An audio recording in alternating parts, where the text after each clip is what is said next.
Hi friends, ఎలా ఉన్నారు? అందరికీ వందనాలు. మేమైతే దేవుని కృప వలన చాలా బాగున్నాము. ఈరోజు లంచ్ చూద్దామండి. రైస్ అండి, పప్పుచారు, దాంట్లోకి బంగాళాదుంప ఫ్రై చేశానండి, అప్పడాలు వేయించాము.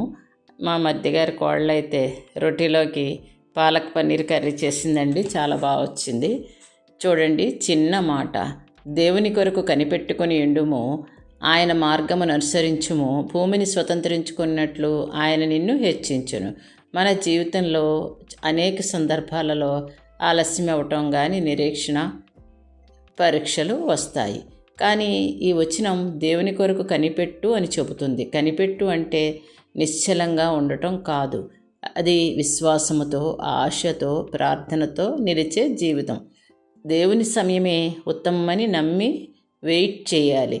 నిజమైన విశ్వాసము, దేవుని ఆశీర్వాదము రావాలంటే ఆయన మార్గంలో నడవాలి. కష్ట సమయంలో కూడా నిజాయితీ, నీతి, ప్రేమ, క్షమ అనే మార్గాన్ని విడిచిపెట్టకుండా నడిచేవారిని దేవుడు హెచ్చిస్తాడు.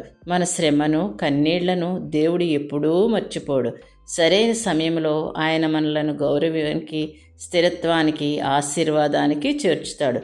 అది మన శక్తి కాదు, దేవుని కృప వల్లనే. దేవుని నమ్మేవారు, ఆయన కొరకు కనిపెట్టుకునేవారు, ఆయన మార్గంలో నడిచేవారు, వినయముతో, సహనముతో ఉండేవారు భూమిని స్వతంత్రించుకొందురు, అంటే దేవుని ఆశీర్వాదాలను పొందుతారు.